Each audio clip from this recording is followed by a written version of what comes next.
안녕하세요. 제12과 총리가 된 요셉 교과 공부 요시 여러분을 진심으로 환영합니다. 이를 소지 권력의 자리에 오른 요셉 창세기 41장입니다.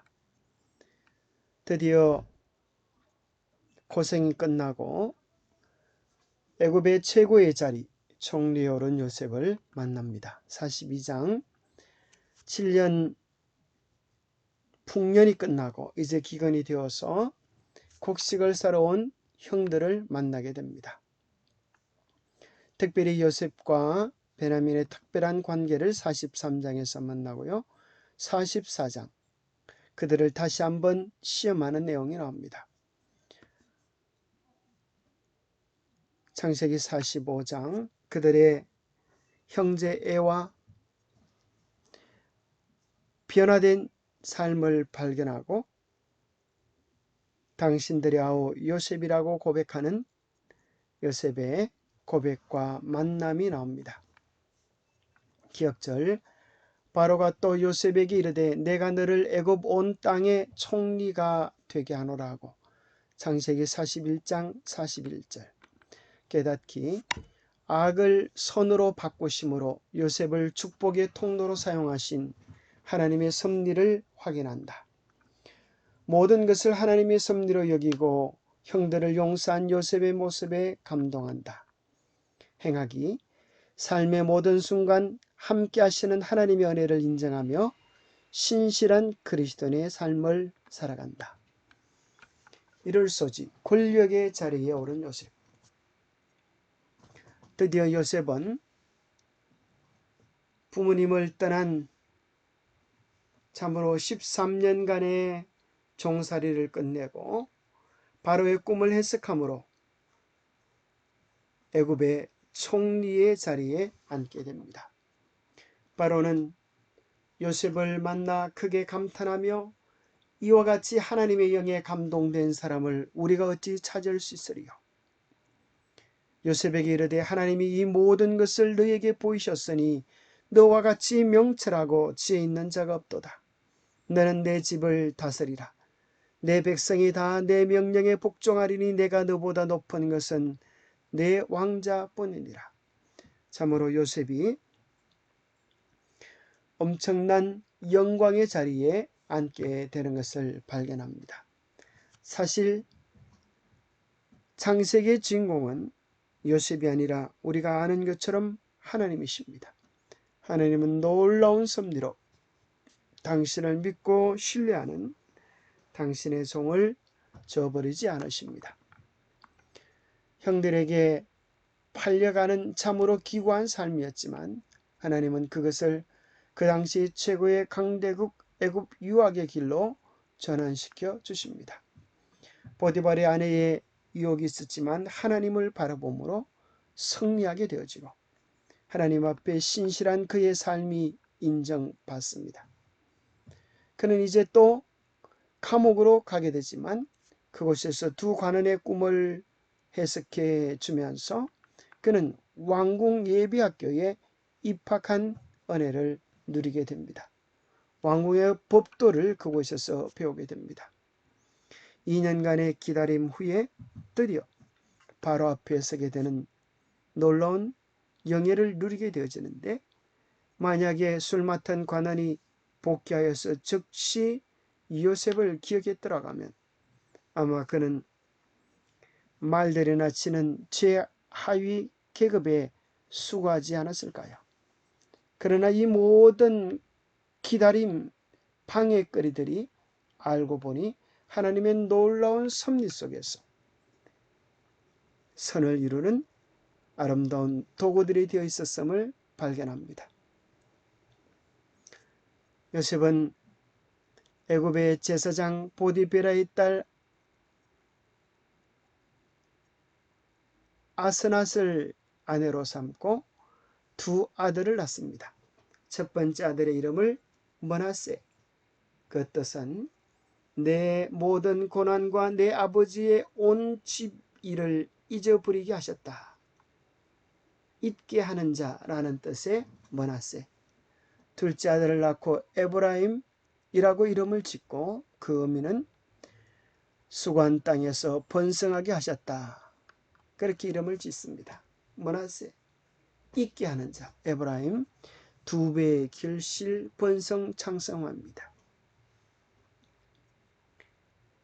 우리의 진정한 번성 창성함 행복이 있으려고 하면 먼저 잊게 되는, 잊어지는 은혜가 먼저 필요합니다. 바로 그것은 용서입니다. 과거에 매여 있지 않은 것입니다. 과거를 우리는 과거로 돌려보내야 합니다. 아무리 과거에 아픈 상처가 있다 할지라도 그것으로 인하여 오늘 우리의 행복이 깨트려지도록 해서는 안 되겠습니다. 아무리 과거에 화려한 추억이 있다 할지라도 그것 때문에 오늘의 현재 행복을 누리지 못하면 그것은 참으로 어리석고 낭비하는 인생을 살아가는 것입니다. 우리는 므낫세처럼 과거를 잊어버리고 하나님께 주시는 새로운 축복을 누릴 수 있어야겠습니다. 즐거웠던 괴로웠던 과거에 매여 사는 인생은 어리석고 불행한 인생입니다. 우리는 과거의 상처를 곱씹는 인생이 아니라 지금 주어진 은혜를 감사하며 미래에 주어질 것 더 크고 온전한 것을 사모해야겠습니다. 월요일 소지 창세기 42장 7년 풍년이 끝나고 7년 흉년이 다가왔습니다. 그들이 가지고 있던 양식을 다 먹게 되자 그들은 애굽에 곡식이 있다고 하는 소식을 듣습니다. 그때 야곱이 아들들에게 이야기합니다. 내가 들은즉 저 애굽에 곡식이 있다니 너희는 그리로 가서 거기서 우리를 위하여 양식을 사오라. 그러면 우리가 살고 죽지 아니하리라. 그들은 양식을 사기 위하여 애굽으로 가고 애굽의 총리 앞에 절을 엎드려 절을 하면서 양식을 팔기를 요청합니다. 그런데 놀랍게도 그 애굽의 총리가 바로 요셉이었습니다. 그들은 결코 요셉의 꿈이 이루어지지 않을 줄 알았습니다. 그들은 꿈을 방해하기 위하여 애를 많이도 써왔었습니다. 그들은 요셉의 옷을 찢었습니다. 너는 더 이상 왕자가 아니야. 그러나 요셉의 품성의 아름다움을 찢어버릴 수는 없었습니다. 오히려 요셉은 그때 단호한 결단을 하게 됩니다. 내 옷은 찢겨졌을지라도 나는 이제 무슨 일을 만나든지 하늘 왕자답게 살리라 결단하게 됩니다. 형들은 그를 죽음의 구덩이에 던지지만 하나님의 놀라운 섭리는 다시 건져냄을 잊게 합니다. 그들을 종으로 팔지만 하나님의 섭리는 애굽의 총리가 되게 하셨습니다. 그들은 꿈을 비웃었지만 오늘 그 꿈 앞에 머리를 숙이고 절을 하는 것입니다.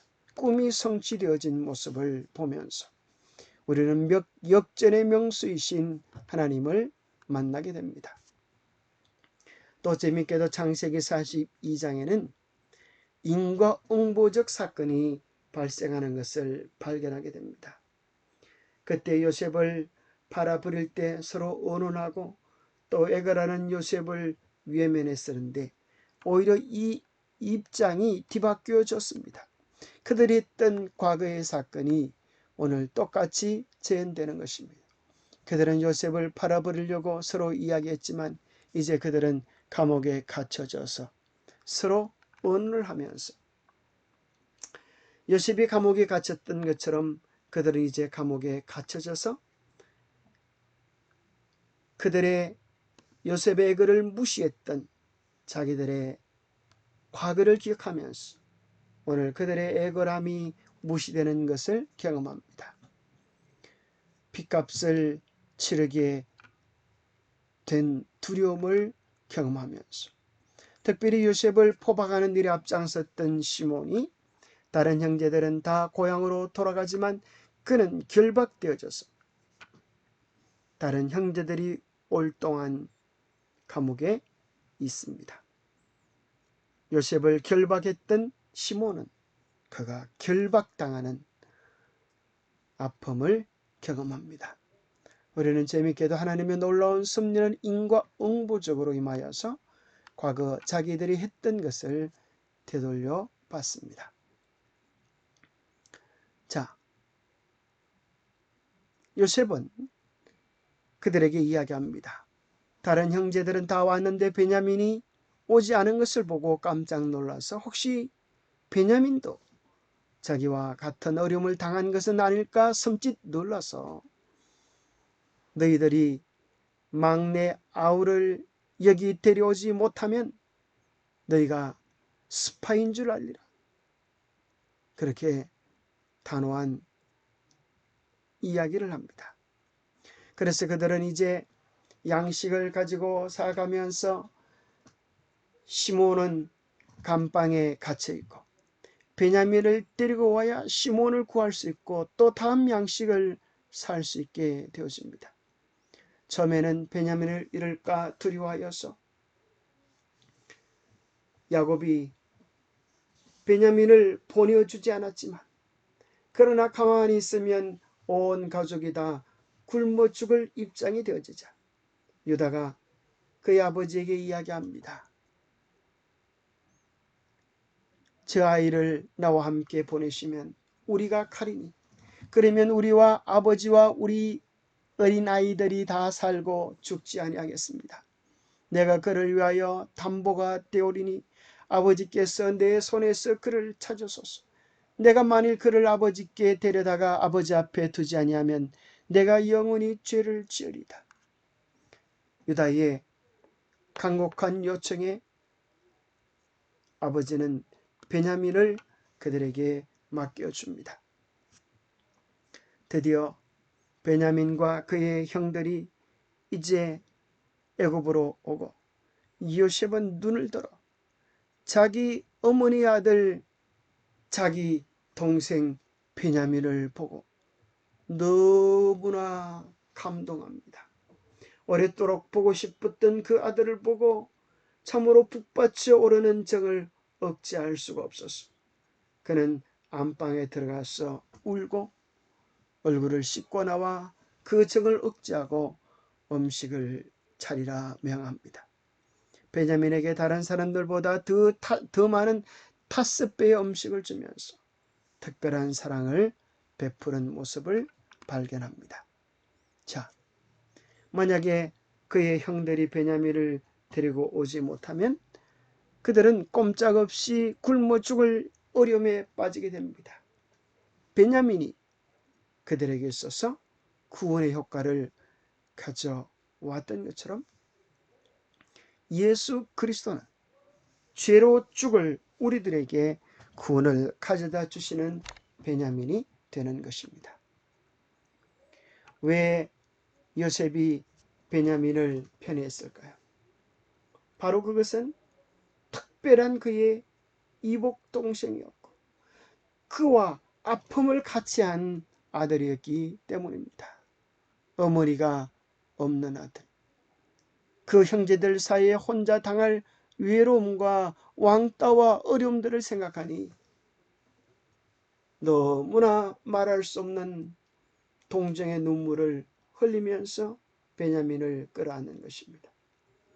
억제할 수 없는 사랑이 북받쳐 올라 참으로 한없는 눈물을 흘리며 요셉이 베냐민을 포옹하듯 우리가 이 선악의 싸움을 다 마치고 하늘에 올라갈 때 우리 주님께서 우리를 그렇게 대하지 않으실까요?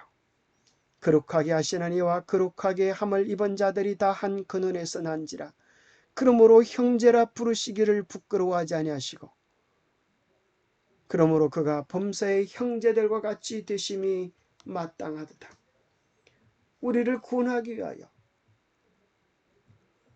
범사에 우리와 같이 되시는 주님, 우리를 형제라 부르시기를 부끄러워하지 아니하시는 주님이 우리와 함께 하심을 인하여 감사하십시다.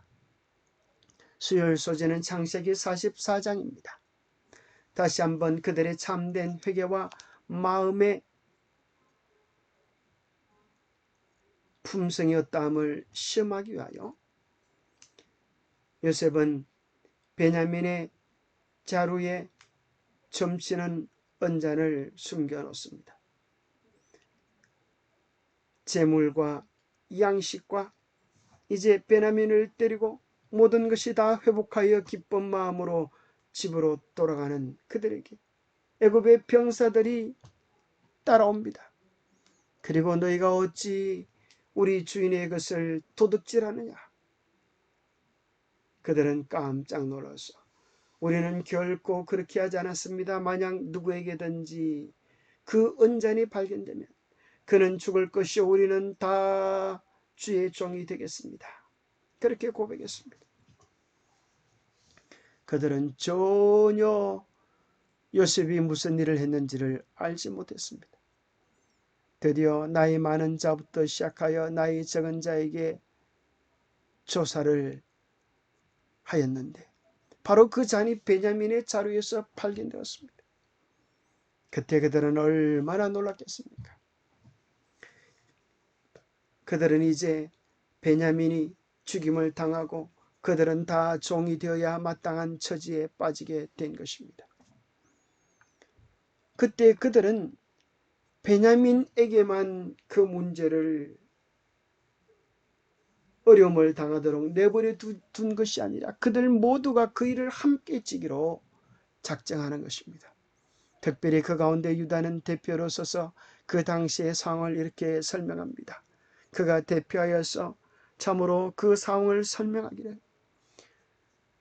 아버지 야곱의 생명과 아이 베냐민의 생명이 서로 하나로 묶여 있거늘 이제 내가 주의 종 우리 아버지에게로 돌아갈 때에 이 아이가 우리와 함께 가지 아니하면 아버지가 아이의 없음을 보고 죽으리니 이같이 되면 종들이 주의 종 우리 아버지가 흰머리로 슬퍼하며 서울로 내려가게 함이니이다.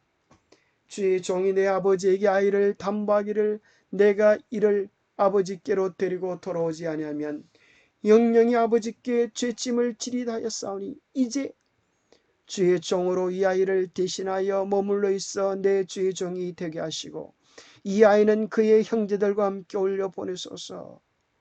그 아이가 나와 함께 가지 아니하면 내가 어찌 내 아버지께로 돌아갈 수 있으리까? 두렵건대 죄가 내 아버지에게 미침을 보리이다. 참으로 유다의 신정 어린 호소를 듣고 요셉은 큰 감동을 받습니다. 오늘 사실 유다가 했던 이 말은 그냥 말이 아니라 예수님께서 죄로 말미암아 하늘에 들어가지 못할 우리를 구하려 오신 유다의 역할을 하시고 우리는 죄인 베냐민이고 아버지 야곱은 하나님 아버지의 마음을 대신해 주고 있는 것입니다. 그래서 유다 지파 속에 예수님이 나시고 예수님께서 우리를 위한 그 한없는 사랑을 십자가에서 나타내고 계시는 것입니다. 저는 이 구절 속에 동일시된 생명을 발견합니다. 아버지의 생명과 아이의 생명이 하나로 묶여있건을 통일시된 것입니다. 참으로 하레사리와 같은 우리의 생명과 영원하신 하나님 아버지의 생명이 어떻게 동일시될 수 있다는 말입니까?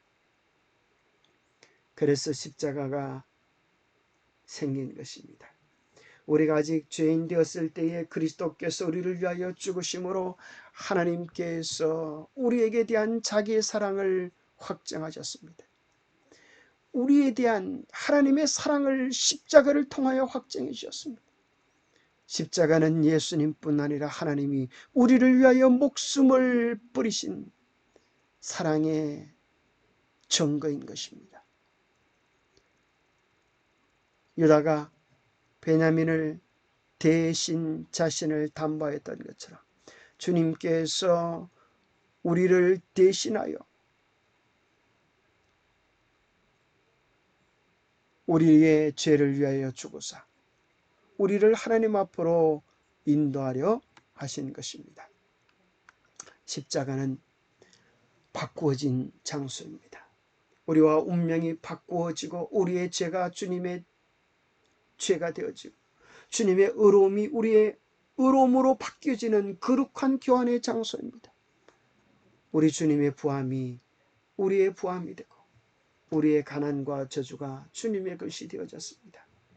우리 주 예수 그리스도의 은혜를 너희가 알거니와 부유하신 이로써 너희를 위하여 가난하게 되심은 그의 가난함으로 말미암아 너희를 부유하게 하려 하심이라고 말씀해 주고 계십니다.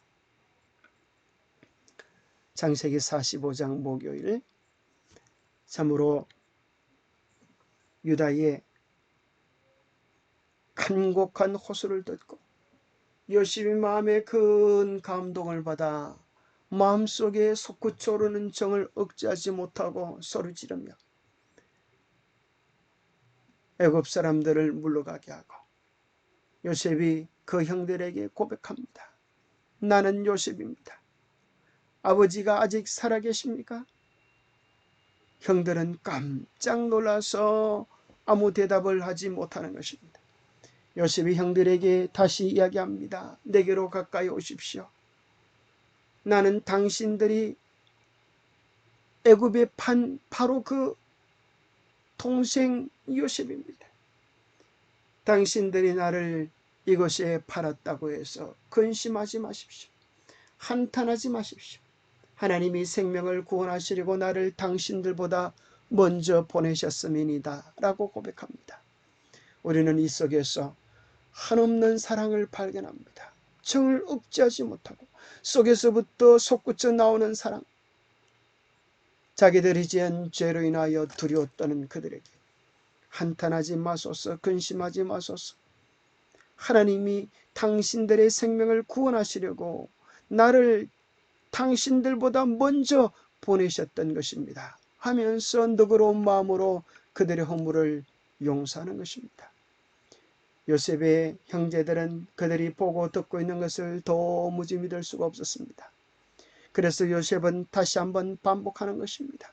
나는 당신들의 아우 요셉입니다. 당신들의 애굽의 판자입니다. 그들은 요셉이 반복해서 이야기하는 것을 들은 후에 비로소 믿게 되었습니다. 이제 믿음이 생긴 것입니다. 믿음은 하나님을 바라볼 때, 하나님이 이루신 일을 집중할 때 생길 수 있는 것이었습니다. 그래서 요셉은 다시 한번 하나님이 이루신 위대한 일을 이야기합니다. 하나님이 큰 구원으로 당신들의 생명을 보존하여 당신들의 후손을 세상에 두시려고 나를 당신들보다 먼저 보내셨나니 그런즉 나를 이리로 보내신 일은 당신들이 아니요 하나님이시라. 하나님이 나를 바로에게 아버지로 삼으시고 온 집의 주로 삼으시며 애굽 온 땅의 통치자로 삼으셨다라고 고백해주고 있는 것입니다. 바로 여기 믿음이 나옵니다. 요셉이 반복하여 이야기하고 하나님의 역사를 얘기할 때 형들이 믿게 되어집니다. 소망은 형들의 몫이 아니라 그의 아버지 야곱의 몫이었습니다. 야곱은 요셉이 죽은 줄로만 알았습니다. 그리고 다시는 요셉을 보지 못할 줄 알았습니다. 그런데 그의 아들들이 와서 이야기하는 것입니다. 요셉이 살아있습니다. 요셉이 애굽의 총리가 되어 있습니다. 여기 아버지를 태우려고 보낸 수레를 보십시오. 그때 야곱의 기운이 솟아나고 그의 마음속에 소망이 생깁니다. 이것이 사실인지, 이것이 진실인지, 이것이 꿈이 아닌지 내가 죽기 전에 가서 보리라. 조카도다. 하나님의 인도하심이, 하나님의 섭리하심이, 하나님의 주관하심이 참으로 만족하도다. 다음 장에 그는 요셉을 만나고 내가 지금까지 살아있고 내가 너의 얼굴을 보았으니 지금 죽어도 족하도다. 한없는 하나님의 은혜에 감사하게 됩니다. 그것은 참으로 하나님께서 우리에게 이루실 소망이 무엇인지를 우리로 보게 합니다. 우리는 야곱과 요셉의 만남 속에서 사랑, 믿음, 소망을 발견합니다. 사실 야곱에게 요셉은 가장 사랑하는 아들이었습니다. 그런데 안타깝게도 그 아들은 22년 전에 죽은 줄로만 알고 있는 아들이었습니다. 그의 옷은 찢겨지고 그의 옷은 피투성이가 되어 있었습니다. 그런데 요셉이 살아있다니, 너무나 사랑하여서 단 한 번이라도 보고 싶고 정말 그리워하나 다시 만날 소망이 없는 그런 아들이었는데 보내온 수레를 보고 야곱은 마음속에 소망이 솟구쳐 오르는 것입니다. 예수 그리스도 안에 있는 사람들, 믿음 안에 있는 사람들이 경험해야 할 소망은 이와 같습니다. 사실 요셉의 이야기만 아니라 요셉을 통하여 예수 그리스도가 우리에게 베푸실 구원을 우리로 보게 하는 것이기에 요셉의 이야기는 우리에게 소망을 주고 사랑을 주고 믿음을 안겨주는 것입니다. 주께서 호령과 천사장의 소리와 하나님의 나팔 소리로 친히 하늘로부터 강림하시리니 그리스도 안에서 죽은 자들이 먼저 일어나고 그의 우리 살아남은 자들도 그들을 만나서 함께 구름 속으로 끌어올려 공중에서 우리 주님을 만나게 될 것입니다. 그리하여 우리가 영원히 주님과 함께 행복을 누리는 그 기쁨을 누리게 될 것입니다. 그러므로 죽음으로 이별로 인하여 슬픔을 경험하는 믿음의 가족들이여, 낭망하지 마십시오. 정말 절망하지 마십시오. 슬퍼하지 마십시오. 반드시 이 약속을 이루어 주실 것입니다. 그러므로 이러한 말로 서로 위로하십시오. 기도하겠습니다. 하나님 아버지, 귀한 사랑, 귀한 약속, 귀한 섭리 감사합니다. 총리가 된 요셉을 통하여 반드시 꿈을 이루어 주시는, 약속을 성취하시는 하나님을 보게 됩니다. 우리에게 하신 모든 약속들 또한 능히 이루어 주실 주님을 신뢰합니다. 변함없이 우리도 우리에게 주어진 길을 견고히 걸어갈 수 있도록 축복하여 주옵소서. 요셉처럼 참으로 성공의 자리에 있어서 용서하며 사랑하며 화해하는 그 위대하고 아름다운 품성을 닮아가게 하여 주옵소서. 참된 용서와 사랑의 정신, 그리스도의 마음을 우리도 배워가며 닮아가게 축복하여 주시옵기를 우리 주 예수 그리스도 이름 모자하여 간절히 간구하옵나이다. 요셉의 생애를 기가 차게 인도하셨던 것처럼 하나님께 의지하는 당신의 백성의 생애를 하나님은 기가 차게 인도해 주실 것입니다. 주님의 변치 않는 약속을 바라보며 믿음의 걸음을 끝까지 나아가는 우리 모두가 되시기를 축복합니다. 감사합니다.